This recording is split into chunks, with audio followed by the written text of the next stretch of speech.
తెలంగాణ ప్రభుత్వం ఎంతో ప్రతిష్టాత్మకంగా ప్రవేశపెట్టిన ఇందిరమ్మ ఇళ్ల పథకం క్షేత్రస్థాయిలో కొందరు స్థానిక నాయకుల కాసుల కకృతికి కేర్ ఆఫ్ అడ్రస్ గా మారుతుంది. ఇల్లు కావాలంటే ₹1,00,000 లంచం ఇవ్వాల్సిందేనంటూ కాంగ్రెస్ నాయకులు విచ్చలవిడిగా డబ్బులు వసూలు చేస్తున్నారనే సంచలనీయం బయటపడింది. సూర్యాపేట జిల్లాలో జరిగిన ఈ దారుణ ఘటనపై సదరు బాధిత మహిళ స్థానిక ఎమ్మెల్యే ఉత్తమ్ పద్మావతి రెడ్డి గారికి మొరపెట్టుకుంటుంది.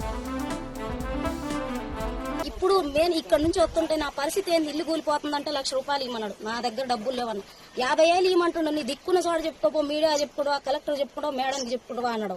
ఇప్పుడు ఉన్న రవి మెయిన్ క్యాండిడేట్ కాంగ్రెస్ అధ్యక్షుడు అంట. ఆయన తోటి సంబంధాలు పెట్టుకొని మంచిగా ఉండి పర్సనల్ గా మాట్లాడితే ఇల్లు ఇస్తాడంట. ఆయనకు సంబంధించిన వాళ్ళకి ఇల్లు ఇస్తాడు, మాకు ఇల్లు ఇయ్యరంట. సోమ సీను ఆయన పోయి కులాలకి రెండంటే మా కులంలో నేను లేని దాన్ని కాదంటే మినిస్టర్ కాడికి పోయినా కూడా మాకు సంబంధించిన వాళ్ళకి ఇండ్లు వస్తాయి, నీకు రావంటుంది. సార్ ఇక్కడ అన్యాయం జరుగుతుంది, నన్ను బాధ పెడుతుర్రు, నన్ను నష్టపోయాను నేను. నాకు ఇల్లు బాగలేదు, నాకు ఇల్లు రావాలి సార్, ఎట్టైనా చేసి నాకు ఇల్లు ఇప్పేయండి. వాళ్ళంటే నన్ను బయటికి రానియకుండా చేస్తారంట. వాళ్ళని మాత్రం ఏదో ఒకటి చేయాలి. మేడం అంటే వాళ్ళకే ఇచ్చిందంట, వాళ్ళ ముగ్గురునే ఇక్కడ ఊరిని చూసుకో అని చెప్పిందంట. సర్పంచ్ గారు పోయి నా గురించి అడిగితే అమ్మాయికి నీయను, నీ సంతకంతో మాకు పని లేదు, మీ సంతకాలు పెట్టుకుంటాం, మేమే చేసుకుంటాం, మా ఇష్టం అని చెప్తున్నారు సార్.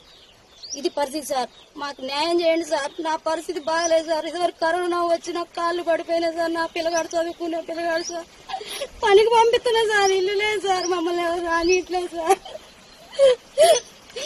ఎవరింటికి పోతే ఎవరు రానిస్తారు సార్, ఎవరు రానియట్లేదు సార్. గాలి వచ్చిన వర్షం వచ్చిన ఇల్లు 4 రోజులైంది సార్ అన్నం తినగా.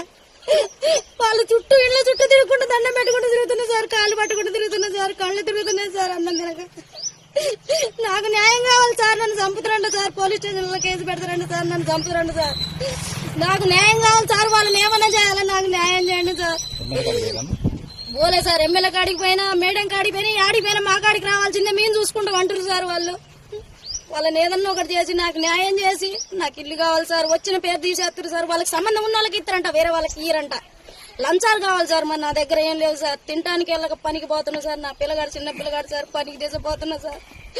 మాకు అండ లేరు, ఎవరు లేరు సార్, ఆ కులం లేదు, ఏది లేదు సార్. నన్ను బాధ